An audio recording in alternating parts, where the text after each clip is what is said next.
आज Doubtnut app download करें। Doubtnut पर अपने सभी गणित, रसायन विज्ञान, भौतिक विज्ञान और जीव विज्ञान के डाउट्स का करो सफाया। बस प्रश्न की फोटो खींचो, एक ही प्रश्न को क्रॉप करो और तुरंत वीडियो सोल्यूशन पाओ। अभी डाउनलोड करें। हेलो दोस्तों, प्रश्न दिया गया है निम्नलिखित में से कौन सा कथन गलत है। ठीक है, पहला कथन दिया गया है कि व्हीट स्टोन सेतु की सुग्राह्यता सबसे अधिक तब होती है जब चारों प्रतिरोधों का परिणाम तुल्य होता है। ठीक है, दूसरा कथन दिया गया है कि एक संतुलित व्हीट स्टोन सेतु में सेल और गैल्वेनोमीटर को आपस में बदलने पर शून्य विक्षेप बिंदु प्रभावित होता है। ठीक है, तीसरा है एक धारा नियंत्रक को विभव विभाजक की तरह उपयोग कर सकते हैं। ठीक है, और चौथा विकल्प है किरचॉफ का द्वितीय नियम ऊर्जा संरक्षण को दर्शाता है। ठीक है, तो आइए इसमें से देखते हैं कौन सा कथन गलत है। तो दोस्तों, पहला विकल्प दिया गया है कि व्हीटस्टोन सेतु की सुग्राह्यता सबसे अधिक तब होती है जब चारों प्रतिरोधों का परिणाम तुल्य होता है।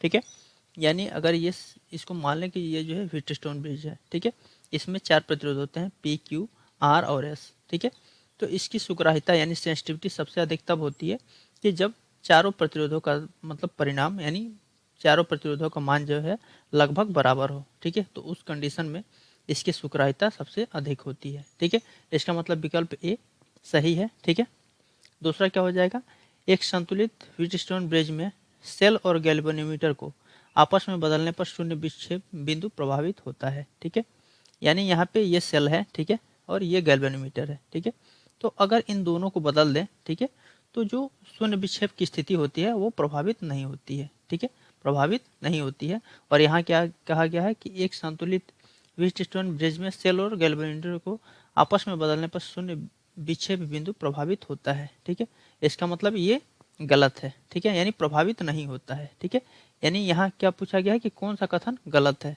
ठीक है, तो गलत कौन सा हो जाएगा, ये हो जाएगा विकल्प बी।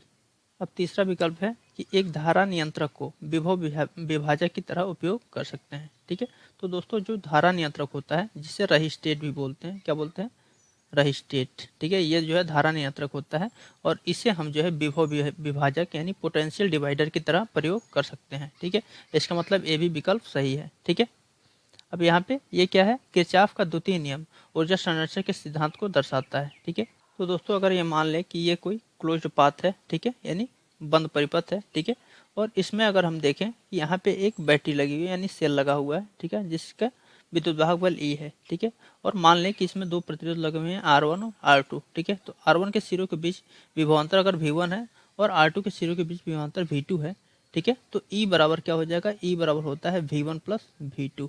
ठीक है, इसका मतलब ये है कि जो सेल का विद्युत वाहक बल है, ठीक है, वो जो है विद्युत वाहक बल इस मतलब परिपथ में जो भी विभव का पतन होगा उस विभव पतन के योग के बराबर होता है। ठीक है, E बराबर V1 प्लस V2। ठीक है, यानी इस सेल का कुल विद्युत वाहक बल इसमें विभव पतन के बराबर हो जाएगा। ठीक है, तो इसका मतलब ये है कि इस परिपथ में जो है इस परिपथ में कुल ऊर्जा संरक्षित है, यानी सेल की जो ऊर्जा है वो जो है विभव पतन के बराबर है। ठीक है, इसका मतलब जो है इस परिपथ में ऊर्जा क्या है, संरक्षित है। अतः विकल्प ये क्या हो जाएगा, ये भी सही हो जाएगा। ठीक है, यानी ये सत्य कथन है। ठीक है, तो हमसे क्या पूछा गया है कि कौन सा कथन गलत है, तो गलत कथन केवल ये है, विकल्प बी। ठीक है, तो हमारा उत्तर क्या हो जाएगा, विकल्प बी।